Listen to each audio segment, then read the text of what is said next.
సరే స్టార్ట్ చేస్తామా?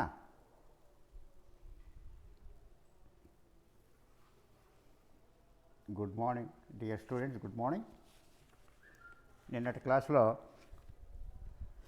భాగస్వామ్యము అంటే ఏమిటి, దాని యొక్క లక్షణాల గురించి తెలుసుకోవడం జరిగింది. మరి ఈరోజు క్లాసులో భాగస్వామ్యము అంటే ఏమి, లేదా భాగస్వామ్య వ్యాపారం అంటే ఏమి, దాని యొక్క ప్రయోజనాలు, నష్టాలు, లేదా లాభాలు లేదా నష్టాలు, లేదా ప్రయోజనాలు అప్రయోజనాలు, లేదా ప్రయోజనాలు నిష్ప్రయోజనాలు, దీని గురించి తెలుసుకుందాం. సరే, మొదట భాగస్వామ్యం అంటే మనకు తెలిసిందే. సాధారణ పరిభాషలో భాగస్వామ్యము వ్యాపారం అంటే ఇద్దరు లేదా అంతకంటే ఎక్కువ మంది వ్యక్తులు సమిష్టిగా మూలధనాన్ని సమకూర్చుకొని సమిష్టిగా వ్యాపారాన్ని నిర్వహించడాన్నే భాగస్వామ్యం అంటామని తెలుసు మనకు. అంటే సమిష్టిగా ఇద్దరు లేదా అంతకంటే ఎక్కువ మంది మూలధనాన్ని సమకూర్చుకొని సమిష్టిగా నిర్వహించేటువంటి వ్యాపారాన్నే భాగస్వామ్య వ్యాపారం అని అంటాం. ఇది భారత భాగస్వామ్య చట్టం 1932 ప్రకారం నిర్వహించడం జరుగుతుంది. ఓకే, ఒక్కసారి అందరూ అటెండెన్స్ రైజ్ హ్యాండ్ మీరే వేసుకోండి. మీరు వచ్చిన వెంటనే అటెండెన్స్ వేసుకోండి, నేను చెప్పని అవసరం లేదు. ఓకే, సరే. ఇకపోతే భాగస్వామ్య వినిపిస్తుందా? ఏం ప్రాబ్లం లేదు కదా? ఎవరైనా రెస్పాండ్ కానీ వినిపడుతుందా లేదా? వినపడుతుంది సార్. ఓకే ఓకే, అటెండెన్స్ చేసుకోండి. రైట్, ఓకే, మీట్లో పెట్టుకోండి. ఇకపోతే భారత భాగస్వామ్య చట్టం 1932 ప్రకారం దీనికి ఒక నిర్వచనం ఇవ్వడం జరిగింది. ఆ చట్టం ప్రకారం అందరూ సమిష్టిగా కానీ అందరి తరపున ఒకరు కానీ వ్యాపారాన్ని కొనసాగిస్తూ వ్యాపారంలో వచ్చేటువంటి లాభాలు పంచుకోవడానికి అంగీకరించిన వ్యక్తుల మధ్య గల సంబంధమే భాగస్వామ్యము. అందరూ సమిష్టిగా కానీ అందరి తరపున ఒకరు కానీ కొన్ని సందర్భాల్లో కొంతమంది కానీ వ్యాపార కార్యకలాపాలను కొనసాగిస్తూ ఆ వ్యాపారంలో వచ్చేటువంటి లాభ నష్టాలను పంచుకోవడానికి అంగీకరించినటువంటి వ్యక్తుల మధ్య గల సంబంధమే భాగస్వామ్యము. ఓకే, ఈ వ్యక్తుల్ని విడిగా భాగస్థులు అంటారు. ఆ భాగస్థులందరినీ కలిపి సమిష్టిగా సంస్థ అని అంటాము. ఆ భాగస్థులు చేసేటువంటి వ్యాపారాన్ని భాగస్వామ్య వ్యాపారం అని అంటారు. ఓకే, ఆ భాగస్వామ్య వ్యాపారం యొక్క ప్రయోజనాలు ఏమిటి? ఇంతకుముందే మనం ప్రారంభంలోనే దీని గురించి తెలుసుకోవడం జరిగింది. అయితే మనం రివిజన్లో భాగంగా ఇప్పుడు తెలుసుకుంటున్నాం. ఈ భాగస్వామ్య వ్యాపారం యొక్క ప్రయోజనాలు ఏమిటి లేదా లాభాలు ఏమిటి అని చూసుకున్నట్లయితే, మొట్టమొదటిది దీన్ని సులభంగా స్థాపించవచ్చును. అంటే సొంత వ్యాపారం వలనే ఈ భాగస్వామ్య వ్యాపారమును కూడా సులభంగా ప్రారంభించవచ్చును. స్థాపించడానికి చట్టరీత్యా ఆంక్షలు తక్కువ. దీనికి ప్రత్యేకమైనటువంటి భాగస్వామ్య చట్టము ఉన్నప్పటికీ కూడా ఆ చట్టం ప్రకారం దీనికి ఎటువంటి పత్రములను తయారు చేయనవసరము లేదు. అంతేకాకుండా నమోదు తప్పనిసరి కాదు. నమోదు చేయించినను ఖర్చులు అనేవి ఉండవు. అంతేకాకుండా దీన్ని స్థాపించడానికి ఎక్కువ కాలము పట్టదు. భాగస్థులకు అంగీకారం చేసుకొని వెంటనే వ్యాపారాన్ని ప్రారంభించుకోవచ్చు. అయితే దీన్ని నమోదు అవసరం లేనప్పటికీ కూడా నమోదు చేయించడం వలన కొన్ని ప్రయోజనాలు ఉంటాయి కాబట్టి భాగస్వామ్య సంస్థను సర్వసాధారణంగా నమోదు చేయించడం జరుగుతుంది. అంటే ఈ విధంగా దీన్ని కొంతమంది వ్యక్తులు ఎవరైనా సరే భాగస్వామ్య వ్యాపారాన్ని సులభంగా స్థాపించుకోవచ్చు, సులభంగా ప్రారంభించుకోవచ్చు. ఇది ఒకటో ప్రయోజనం. ఇక రెండో ప్రయోజనం అధిక మూలధనము. సొంత వ్యాపార సంస్థ కంటే భాగస్వామ్య సంస్థకు అధిక మూలధనం సమకూర్చుకునేటువంటి అవకాశం ఉంటుంది. ఎందుకంటే సొంత వ్యాపారంలో అయితే ఒక్కరే ఉంటారు, భాగస్వామ్య వ్యాపారంలో ఇద్దరికి లేదా అంతకంటే ఎక్కువ మంది భాగస్తులు ఉంటారు కాబట్టి మూలధనాన్ని ఎక్కువగా సమకూర్చుకోవడానికి అవకాశం ఉంటుంది. అంటే సొంత వ్యాపారంలో చిన్న చిన్న వ్యాపారం చేయడానికి మాత్రమే అవకాశం ఉంటే దీంట్లో దానికంటే కొంచెం వ్యాపార కార్యకలాపాలను విస్తరింపజేసుకొని కొంచెం పెద్ద వ్యాపారాన్ని ప్రారంభించుకోవచ్చు. ఎందుకంటే ఇద్దరికంటే ఎక్కువ మంది భాగస్తులు ఉంటారు కాబట్టి వాళ్ళు మూలధనాన్ని అందరూ భాగస్తులు తీసుకొస్తారు కాబట్టి ఎక్కువ మూలధనాన్ని సమకూర్చుకొని ఎక్కువ భారీ స్థాయి అంటే అధిక మూలధనం సమకూర్చుకొని పెద్ద వ్యాపారాన్ని ప్రారంభించుకోవచ్చు. అంటే సొంత వ్యాపారం అంటే ఆ అవకాశం లేదు. ఇది అంటే అధిక మూలధనాన్ని సమకూర్చుకోవడానికి అవకాశము ఉంటుంది. ఎందుకంటే ఇద్దరికంటే ఎక్కువ మంది భాగస్తులు ఉంటారు కాబట్టి. ఇది నెక్స్ట్ మూడవది చూసుకున్నట్లయితే శ్రమ విభజన. శ్రమ విభజన అంటే పనిని విభజించడం. శ్రమ విభజన అంటే ఒక పనిని విభజించడం.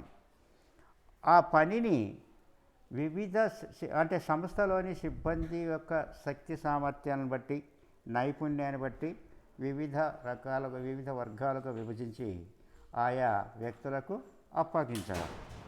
ఇది సొంత వ్యాపారంలో సాధ్యం కాదు ఇది.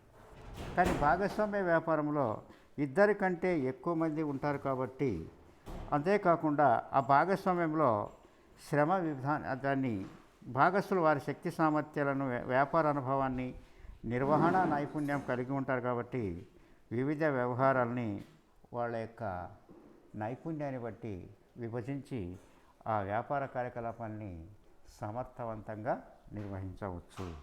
అంటే ఈ విధంగా సొంత వ్యాపారంలో ఒకే వ్యక్తి ఉంటాడు, ఆ వ్యక్తికి నైపుణ్యం ఉండవచ్చు, ఉండకపోవచ్చు.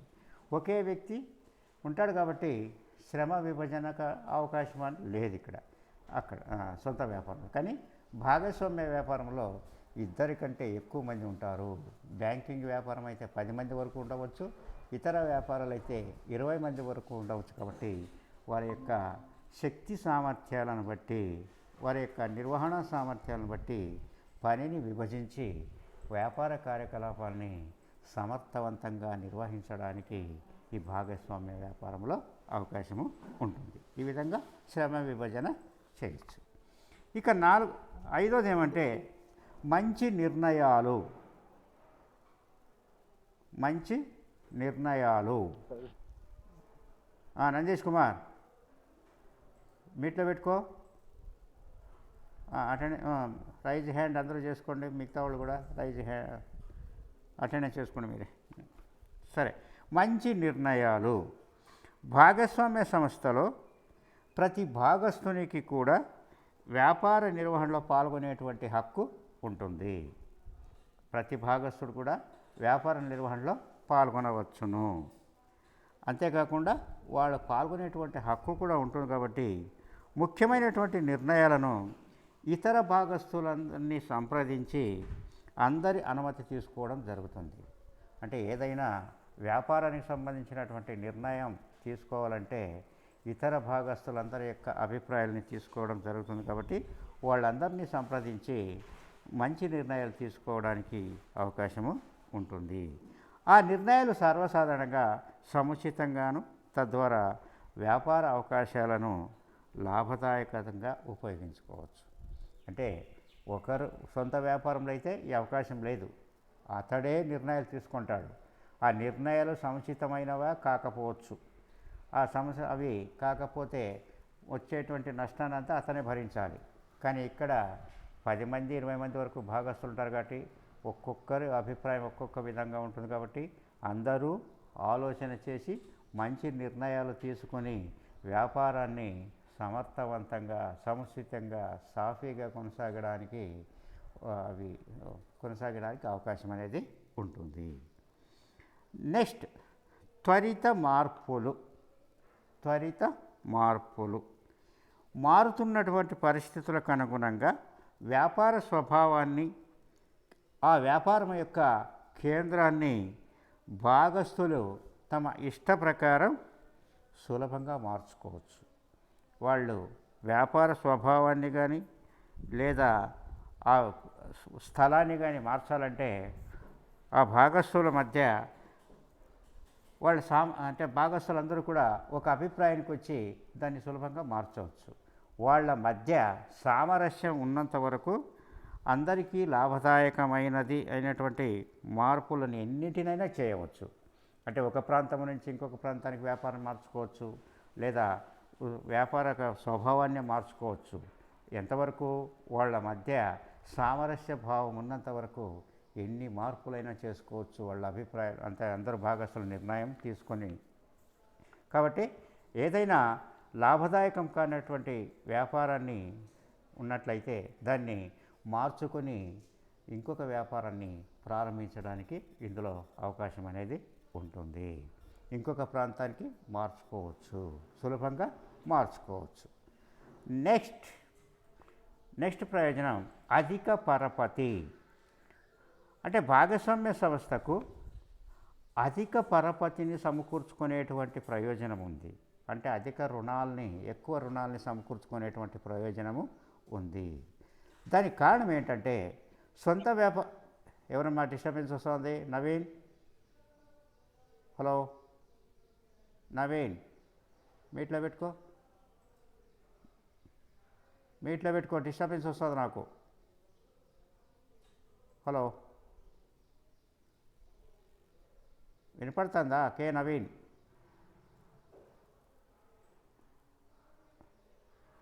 నీకే చెప్తున్నాను నేను, వినపడలేదా నీకు? హలో,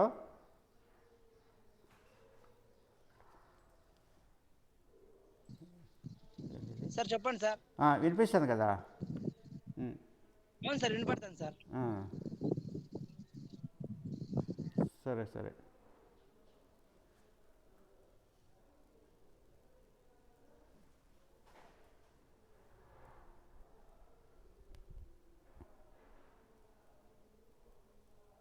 వినపడుతుంది కదా?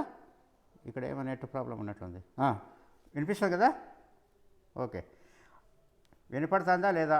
నాకు మీ నెట్ ప్రాబ్లం ఉన్నట్లుంది. వినిపిస్తుంది కదా ఇప్పుడు? వినిపిస్తాను సార్. Okay, right. సరే, మీట్లో పెట్టుకోండి. అధిక పరపతి అంటే ఎక్కువ రుణాన్ని సమకూర్చుకునేటువంటి సదుపాయం భాగస్వామ్యంలో ఉంటుంది. దానికి కారణం ఏంటంటే సొంత వ్యాపారంలో సొంత వ్యాపారి ఒకనికే బాధ్యత ఉంటుంది.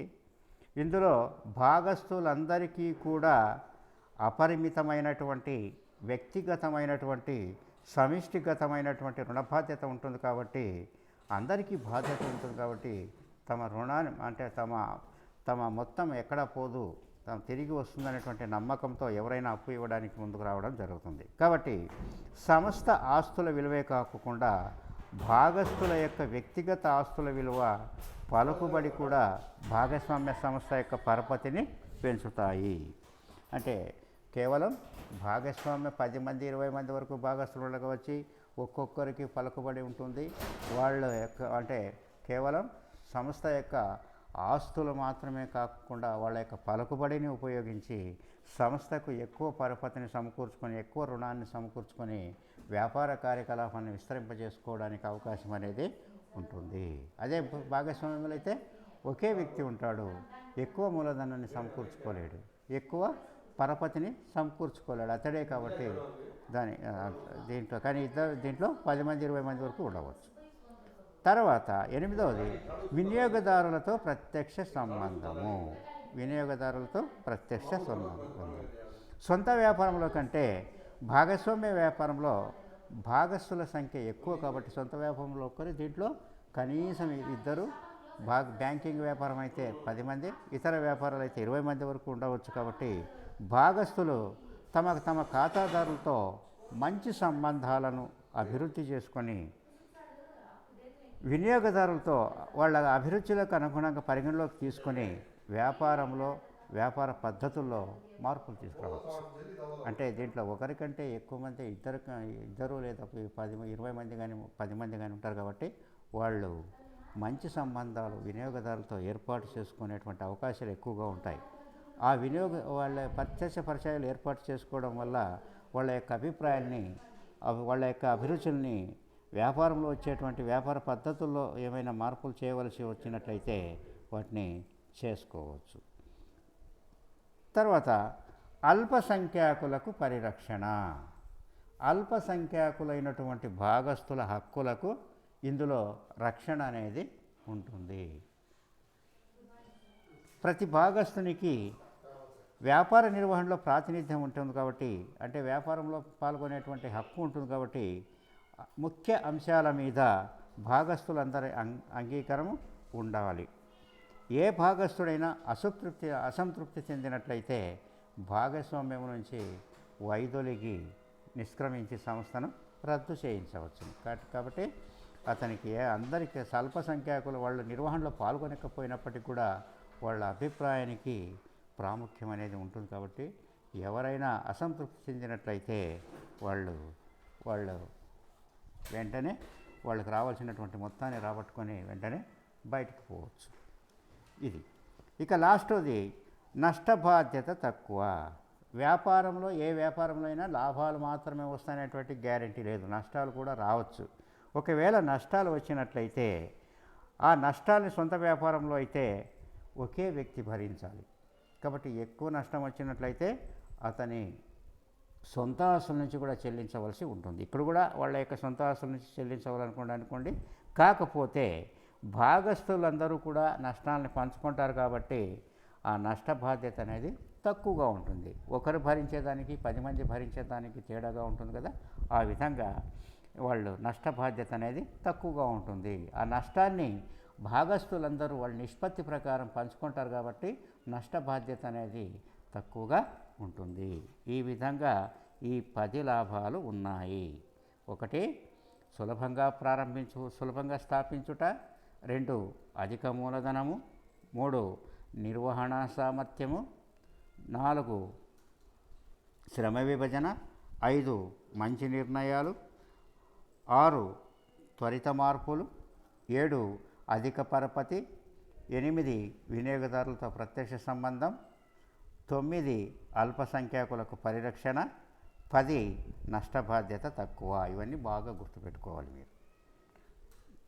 నెక్స్ట్ నష్టాలు లేదా అప్రయోజనాలు లేదా పరిమితులు చూసుకున్నట్లయితే, 1వది ఏమిటంటే పరిమిత మూలధనము. అంటే 10 మంది 20 మంది ఉంటారు, కానీ ఈ ఆధునిక వ్యాపార వ్యవస్థలో వచ్చినటువంటి మార్పులకు అనుగుణంగా భారీ ఉత్పత్తి సంస్థలను కానీ లేదా భారీ వ్యాపార సంస్థలను స్థాపించడానికి దీంట్లో అవకాశం అనేది తక్కువ. ఎందుకంటే భాగస్తుల సంఖ్య పైన నియమ నిబంధనలు ఉన్నాయి. కాబట్టి బ్యాంకింగ్ వ్యాపారం అయితే 10 మందే ఉండాలి, ఇతర వ్యాపారాలు అయితే 20 మందే ఉండాలి. కాబట్టి మూలధనం అనేది భాగస్తుల ఆర్థిక స్తోమతపై ఆధారపడి ఉంటుంది. అందుచేత భాగస్తులు కంపెనీల వల్ల పెద్ద మొత్తంలో పెట్టుబడులను పెట్టలేరు. కాబట్టి కార్యకలాపాలని భారీ స్థాయిలో విస్తరింపజేసుకోవడానికి దీంట్లో అవకాశాలు అనేవి తక్కువ. సొంత వ్యాపారం కంటే బెటర్, కానీ ఇతర కంపెనీతో కానీ ఇతర వ్యాపారాలతో పోల్చినట్లయితే దీంట్లో భారీ స్థాయిలో వ్యాపారాన్ని స్థాపించడానికి అవకాశాలు అనేవి తక్కువ. ఎందుకంటే ఎక్కువ మూలధనాన్ని సమకూర్చుకోవడానికి, భారీ స్థాయిలో మూలధనాన్ని సమకూర్చుకోవడానికి అవకాశం లేదు. భాగస్తుల సంఖ్యపై నిబంధన ఉంది. కాబట్టి అదే కంపెనీలు అనుకోండి, ఎంతమంది వాటాదారులైనా ఉండవచ్చు. కానీ ఇక్కడ లిమిట్ 10 మంది లేదా 20 మంది మాత్రమే ఉంటారు. నెక్స్ట్ 2వది అపరిమిత రుణ బాధ్యత. భాగస్వామ్య వ్యాపారంలో ఇది అతి ముఖ్యమైనటువంటి లోపం అని చెప్పవచ్చు. ఇది అతి ముఖ్యమైనటువంటి పరిమితి అని చెప్పవచ్చు.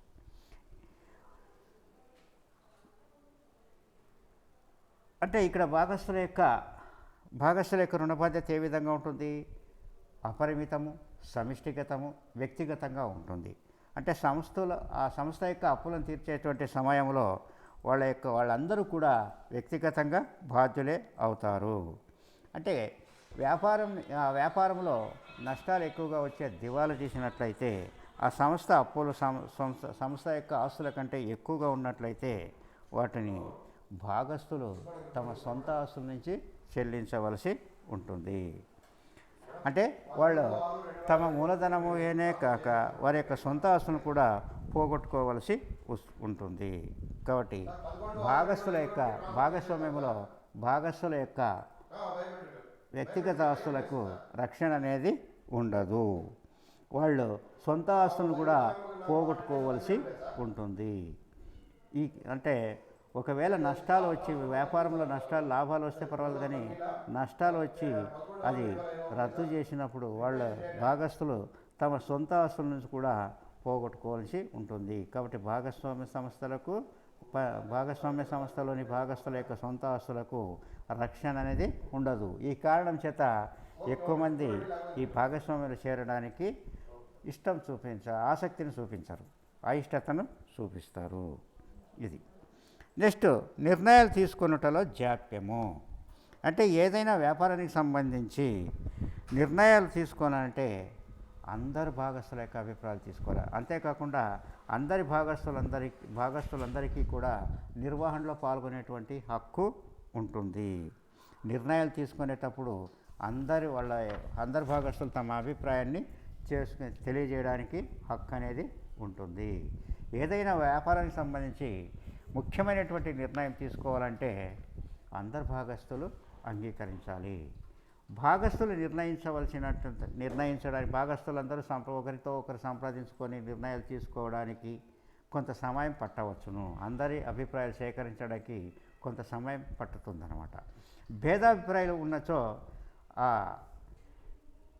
నిర్ణయాలు అనేవి త్వరగా జరగవు. ఒకరి మధ్య ఒకరు సదాభిప్రాయం లేకపోతే, వాళ్ళ మధ్య సామరస్య భావం లేకపోతే అవి శీఘ్ర నిర్ణయాలు తీసుకోవడానికి అవకాశం అనేది ఉండదు.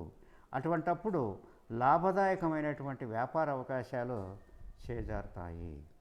అంటే ఆలస్యం అమృతం విషయం అనే ఒక సామెత ఉంది కదా, దాని ప్రకారం కొన్ని సందర్భాల్లో ఆలస్యమైనట్లయితే ఆ అవకాశం పోయేటటువంటి ఉంటుంది. ఇక్కడ కూడా అందరు భాగస్థులందరూ కలిసి తమ నిర్ణయించుకొని వాళ్ళందరూ నిర్ణయించుకొని ఆ వ్యాపారాన్ని తన అభిప్రాయం తెలియజేయడానికి నిర్ణయించుకొని ఆ వ్యాపారాన్ని కొనసాగించడానికి టైం పడుతుంది. అంటే అది అవకాశం అనేది ఉండదు. అప్పుడు వేరే వాళ్ళకి అవకాశం పోయేటువంటి అవకాశము ఉంటుంది. ఈ విధంగా అభిప్రాయ భేదాలు ఉన్నట్లయితే ఈ విధంగా జరుగుతుంది అన్నమాట. అంటే త్వరగా నిర్ణయాలు తీసుకోవడానికి దీంట్లో ఉండదు. అదే సొంత వ్యాపారంలో అనుకోండి, ఒక్కడే భాగస్థుడు కాబట్టి ఎవరితో సంప్రదించిన అవసరం లేదు. వెంటనే అతడు డిసైడ్ చేసుకొని వెంటనే నిర్ణయం తీసుకుని వ్యాపారాన్ని కొనసాగించుకుంటాడు.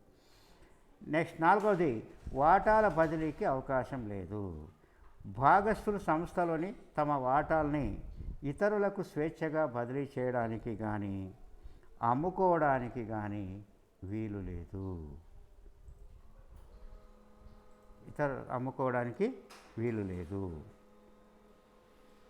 అంటే ఇప్పుడు కంపెనీలు అనుకోండి, వాటాదారులు తమ వాటాల్ని స్వేచ్ఛగా యథేచ్ఛగా ఎవరికైనా ఏ సమయంలో అమ్ముకోవచ్చు లేదా బదిలీ చేసుకోవచ్చు, ఎటువంటి నిబంధన లేదు. కానీ ఇక్కడ అటువంటి అవకాశం అనేది లేదు. ఒకవేళ లేదా బదిలీ చేయాలంటే సహభాగస్థుల యొక్క ఇతర భాగస్థుల యొక్క తోటి భాగస్థుల యొక్క అంగీకారము అవసరము. కానీ వారి అంగీకారం అంత తొందరగా లభించదు. కాబట్టి పెట్టుబడిదారులు భాగస్వామ్య సంస్థలో పెట్టుబడి పెట్టడానికి అంత తొందరగా ముందుకు రావడం జరగదు, ఇష్టపడరు. ఇది ఒక లోపం. అంటే వాటాల బదిలీకి అవకాశం అనేది లేదు. నెక్స్ట్ 7వది, తగాదాలకు అవకాశము. ప్రతి భాగస్థునికి కూడా నిర్వహణలో పాల్గొనేటువంటి హక్కు ఉంటుంది. కాబట్టి ప్రతి భాగస్థుడు నిర్వహణలో ఏ విషయంలోనైనా సరే, ఏ సమయంలో అయినా సరే తన అభిప్రాయాన్ని వెల్లడించవచ్చు. దీనివల్ల కొన్ని సందర్భాల్లో కొన్నిసార్లు భాగస్థుల మధ్య తగాదాలు ఏర్పడతాయి. ఆ తగాదాలు సంస్థ రద్దుకే దారితీయవచ్చు, కారణం కావచ్చు అన్నమాట. అంటే 10 మంది ఉంటే 10 మంది అభిప్రాయాలు ఒకే విధంగా ఉండవు. ఏదైనా ఒక విషయం మీద అందరికీ భేదాభిప్రాయాలు రావచ్చు, వాళ్ళ మధ్య తగాదాలు ఏర్పడవచ్చు, కోర్టుకు వెళ్ళే స్థాయికి కూడా వెళ్ళవచ్చు. కాబట్టి ఈ విధంగా కొన్నిసార్లు ఆ భాగస్థుల మధ్య తగాదాలు ఏర్పడి అది సంస్థ రద్దుకే దారితీయవచ్చు, సంస్థను రద్దు చేయవచ్చు. తర్వాత నెక్స్ట్ వచ్చేసి 6వది వ్యాపార రహస్యాలు బయటపడేటువంటి ప్రమాదం. అంటే వ్యాపార రహస్యాలు అంటే ఏ వ్యాపారానికైనా వ్యాపార రహస్యాలు అనేవి అవసరం. నిగూఢంగా వ్యాపార రహస్యాల్ని అవసరం. ఏ వ్యాపారాన్నా విజయవంతంగా కొనసాగాలంటే కొన్ని వ్యాపారానికి సంబంధించినటువంటి కిటుకులు మెలకులు ఉంటాయి. వాటిని వ్యాపార రహస్యాలు అంటాం. ఆ వ్యాపార రహస్యాలను ఏ వ్యాపారానికైనా సరే అవసరం. అవి వ్యాపార విజయానికి దోహదం చేస్తాయి. కానీ సొంత వ్యాపారంలో వీటిని గోప్యంగా ఉంచుకోవచ్చు, కానీ భాగస్వామ్య వ్యాపారంలో అవకాశం తక్కువగా ఉంటుంది. 2 కంటే ఎక్కువ మంది భాగస్తులు ఉంటారు కాబట్టి వ్యాపార రహస్యాలు బయటపడేటువంటి ప్రమాదం ఉంటుంది. దానివలన సంస్థ యొక్క ప్రగతి కుంటుపడేటువంటి అవకాశము ఉంటుంది. ఎందుకంటే భాగస్తులు 10 మంది 20 మంది ఉండొచ్చు. ఒక భాగస్తుడు కాకపోతే ఇంకో భాగస్తుడైనా వేరే వారికి ఆ రహస్యాల్ని చెప్పవచ్చు. అందువల్ల వ్యాపార రహస్యాలకి దీంట్లో అవకాశం అనేది లేదు. నెక్స్ట్ 7వది అస్థిరత్వం. భాగస్వామ్య సంస్థలో భాగస్తులలో నిజాయితీ కొరవడినప్పుడు, నిజాయితీ కొరవడినప్పుడు లేదా భేదాభిప్రాయాలు వచ్చినప్పుడు భాగస్వామ్యము రద్దయ్యేటువంటి అవకాశాలు ఎక్కువగా ఉంటాయి. వాళ్ళ మధ్య తగాదు వచ్చినట్లయితే భాగస్వామ్యం అనేది రద్దయిపోతుంది. దీనికి స్థిరత్వం అనేది లేదు. అంతేకాకుండా భాగస్థులు ఎవరు దివాలు తీసినా, ఎవరు మరణించినా, ఎవరికి మతి భ్రమించినా కూడా అది భాగస్వామ్య సంస్థ రద్దవుతుంది. కాబట్టి వ్యాపారం అనేది లాభదాయకంగా ఉండాలంటే దీర్ఘకాలం కొనసాగాలి. కానీ దీంట్లో అస్థిరత్వం అనేది ఉండరాదు. కానీ అటువంటి అవకాశం భాగస్వామ్య వ్యాపారంలో ఉండదు. లాస్ట్ వన్, ప్రజలకు విశ్వాసము తక్కువ. ప్రజలకు విశ్వాసం అనేది తక్కువ. దీంట్లో భాగస్వామ్య సంస్థను నమోదు చేయించాలంటే నిబంధన లేదు. అంటే భాగస్వామ్య సంస్థను నమోదు చేయించాలనేటువంటి నిబంధన అంటూ ఏమీ లేదు. కాబట్టి ఈ సంస్థల మీద ప్రభుత్వ పర్యవేక్షణ కానీ అదుపులు కానీ ఏమీ ఉండవు. కాబట్టి కంపెనీల వలె ఈ భాగస్వామ్య సంస్థలు తమ ఆర్థిక పరిస్థితిని, తమ లాభాలను గురించి ప్రకటన చేయడం జరగదు. అందువల్ల ప్రజలకు ఇటువంటి భాగస్వామ్య సంస్థలపై నమ్మకం తక్కువగా ఉంటుంది, విశ్వాసం అనేది చాలా తక్కువగా ఉంటుంది. కాబట్టి ప్రజలు ఎవరు కూడా భాగస్వామ్యాలలో పెట్టుబడి పెట్టడానికి ముందుకు రారు. ఈ విధంగా నష్టాలు ఉన్నాయి, 8 నష్టాలు ఉన్నాయి. ఒక్కసారి చూసుకున్నట్లయితే ఏమేమి నష్టాలు? పరిమిత మూలధనం, అపరిమిత రుణ బాధ్యత, నిర్ణయాలు తీసుకున్నటలో జాప్యం, వాటాల బదిలీకి అవకాశం లేదు, తగాదాలకు అవకాశం, తర్వాత వ్యాపార రహస్యాలు బయటపడేటువంటి ప్రమాదం, అస్థిరత్వం, ప్రజలకు విశ్వాసము తక్కువ. ఈ విధంగా భాగస్వామ్య వ్యాపారంలో లాభ నష్టాలు అనేవి ఉంటాయి. వెరీ ఇంపార్టెంట్, ఇది కూడా ఇంపార్టెంటే. ఇది ఈరోజు అంటే భాగస్వామ్య వ్యాపారం యొక్క లాభ నష్టాలు ఇవన్నమాట. నెక్స్ట్ అట్లే ఉండండి, ఇంకా 10 మినిట్స్ ఉంది కదా. నెక్స్ట్ వచ్చేసి ఈ ఇన్సూరెన్స్ ప్రమోషన్లో వినపడుతుంది కదా. హలో, ఏం ప్రాబ్లం లేదు కదా, ఎవరికి లేదు కదా. ఇన్సూరెన్స్ ప్రమోషన్లో ఒక చిన్న టాపిక్, IRDA మనకు అడుగుతుంటారు. IRDA అంటే ఏమి, లేదా భారతదేశంలోని బీమా రంగంలో IRDA పాత్రని వివరించండి, లేదా IRDA అంటే ఏమి, లేదా IRDA నియంత్రణ యంత్రాంగం గురించి క్లుప్తంగా వివరించండి అని అడుగుతుంటారు. IRDA క్యాపిటల్ లెటర్స్లో IRDA. ఐఆర్డిఏ అంటే insurance regulatory development authority of India. I అంటే insurance regulatory development authority of India అని. అంటే దేశంలోని బీమా సంస్థలను వాటి యొక్క కార్యకలాపాలని నియంత్రణ చేయడానికి ప్రత్యేకంగా స్థాపించబడినటువంటి సంస్థనే insurance regulatory development authority of India అంటారు. ఐఆర్డిఏ వెరీ ఇంపార్టెంట్, ఇది అడుగుతుంటారు ఎగ్జామినేషన్లో. భారతదేశంలో బీమా వ్యాపారాన్ని నియంత్రించేటువంటి ఒక ఏకీకృత అధికార సంస్థ ఇది.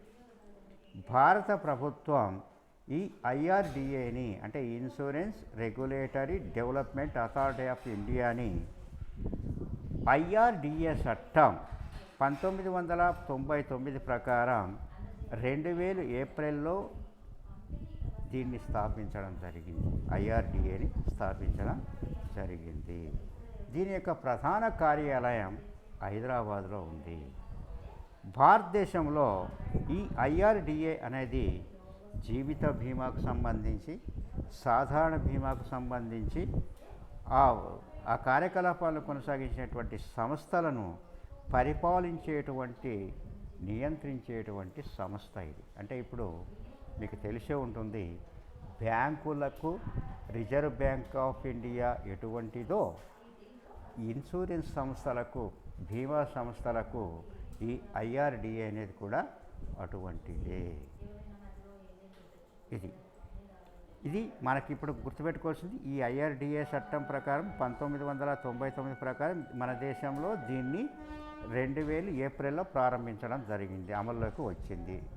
దీని యొక్క ప్రధాన ఉద్దేశం ఏంటి? ప్రైవేటు బీమా సంస్థల్ని, తర్వాత అంటే ప్రభుత్వ రంగ బీమా సంస్థలను కానీ, జీవిత బీమాను కానీ, సాధారణ బీమా సంస్థల్ని పరిపాలించేటువంటి, నియంత్రించేటువంటి చట్టం. బ్యాంకులకు బ్యాంకుగా రిజర్వ్ బ్యాంక్ ఏ విధంగా కొనసాగుతుందో, ఏ విధంగా నిర్వహించబడుతుందో, ఇది కూడా ఇన్సూరెన్స్ సంస్థలకు, బీమా కంపెనీలకి ఇది కూడా అటువంటిదే. ఈ ఐఆర్డిఏ యొక్క ఉద్దేశాలు, ఈ ఐఆర్డిఏ యొక్క ముఖ్య ఉద్దేశాలు లేదా ధ్యేయాలు లేదా లక్ష్యాలు. బీమా పాలసీదారుల యొక్క ఒకటో ఉద్దేశం ఏంటంటే, బీమా పాలసీదారుల యొక్క ప్రయోజనాలను కాపాడుతూ ముందుకు తీసుకుపోవడం. బీమా పాలసీదారుల యొక్క లేదా బీమాదారుల యొక్క ప్రయోజనాల్ని కాపాడుతూ ముందుకు తీసుకువెళ్ళడం. రెండోది, దేశంలో బీమా వ్యాపారాన్ని క్రమబద్ధం చేయడం, ప్రోత్సహించడం, సక్రమమైనటువంటి పద్ధతిలో అభివృద్ధి చెందే విధంగా చర్యలు తీసుకోవడం. మూడోది, క్లెయిమ్ల వేగవంతమైనటువంటి పరిష్కారాన్ని నిర్ధారించడం. ఏదైనా ఒక వ్యక్తి, బీమా చేసినటువంటి వ్యక్తి, పాలసీదారుడు మరణించినట్లయితే అతనికి రావాల్సినటువంటి మొత్తాలన్నింటినీ కూడా తొందరగా, వేగవంతంగా, సాధ్యమైనంత తొందరగా పరిష్కరించి ఆ మొత్తం వచ్చే విధంగా ఇది తోడ్పడడం. నాలుగోది, మోసాలు కానీ మరియు దుర్వినియోగాలు కానీ నివారించడం. అంటే బీమా సంస్థల్లో ఎటువంటి మోసాలు కానీ, దుర్వినియోగాలు కానీ, మోసం జరగడానికి అవకాశాలు లేకుండా చేయడం, నివారించడం. ఈ విధంగా దీని యొక్క లక్ష్యాలు లేదా ధ్యేయాలు ఉంటాయి. తర్వాత ఈ భారతదేశంలో దీని యొక్క పాత్ర ఏమిటి? భారతదేశంలో ఐఆర్డిఏ యొక్క పాత్ర ఏమిటి అంటే, దీని యొక్క ముఖ్య ఉద్దేశం ఏమి? బీమా సంస్థల యొక్క కార్యకలాపాలని నియంత్రించడం, కంట్రోల్ చేయడమే దీని యొక్క ప్రధాన ఉద్దేశం.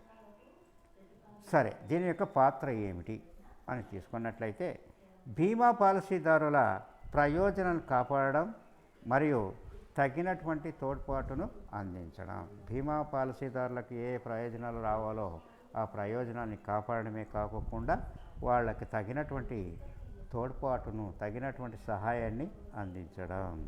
రెండోది, బీమా రంగం యొక్క అభివృద్ధిని నిర్ధారించడం మరియు అభివృద్ధికి దీర్ఘకాలిక నిధుల్లోనూ ప్రజలకు ప్రయోజనాలు చేకూర్చడం.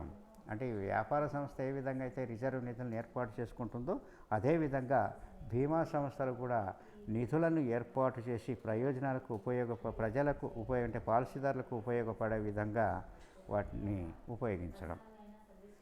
నెక్స్ట్ మూడోది, ఐఆర్డిఏ నియంత్రణలో ఉన్నటువంటి కంపెనీలన్నిటికీ కూడా సమగ్రత, యుక్తమైనటువంటి వ్యవహారాలు, సామర్థ్యానికి సంబంధించినటువంటి గరిష్ట స్థాయిలో ప్రమాణాలని ప్రోత్సహించడం మరియు వర్తింపజేయడం. అంటే వాళ్ళ యొక్క బీమా సంస్థల యొక్క స్టాండర్డ్స్ని పెంచడం,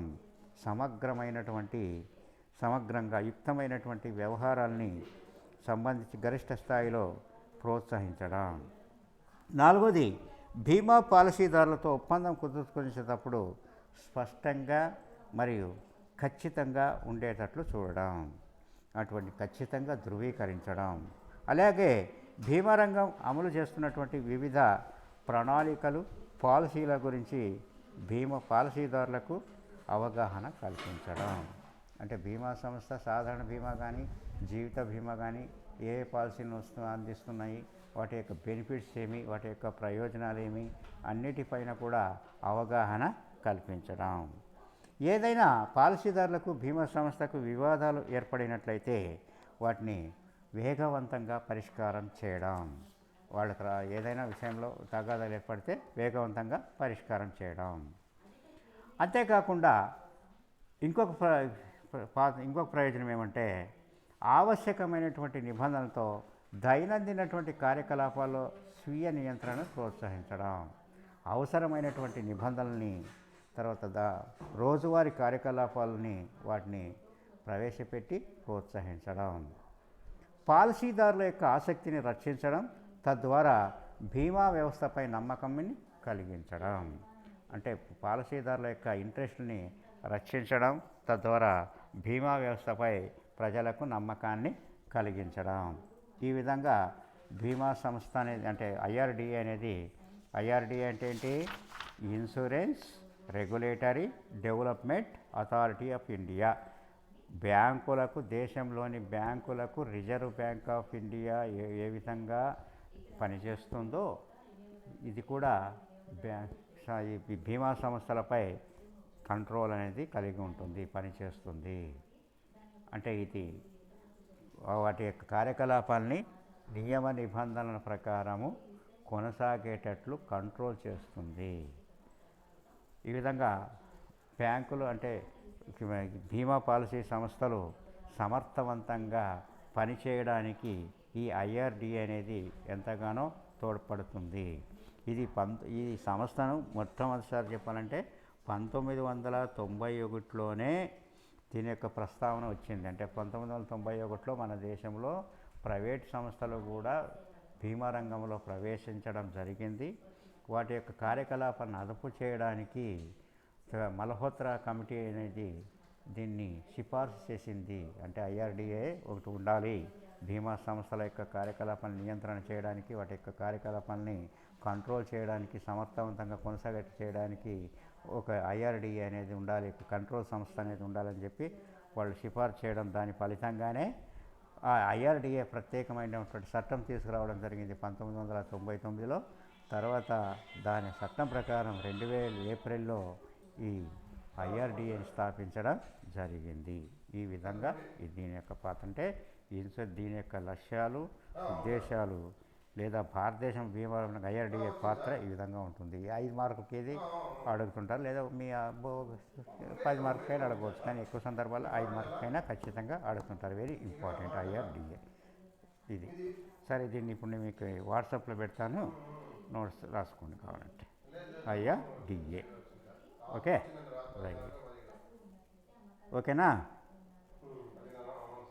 నవీన్, శిల్ప, ఓకే కదా? ఓకేనమ్మా, రైట్. నెక్స్ట్ ఏముంది క్లాసు? అందుకోసం సరేనమ్మా, అయిపోయింది టైం కూడా. సరేలేండి.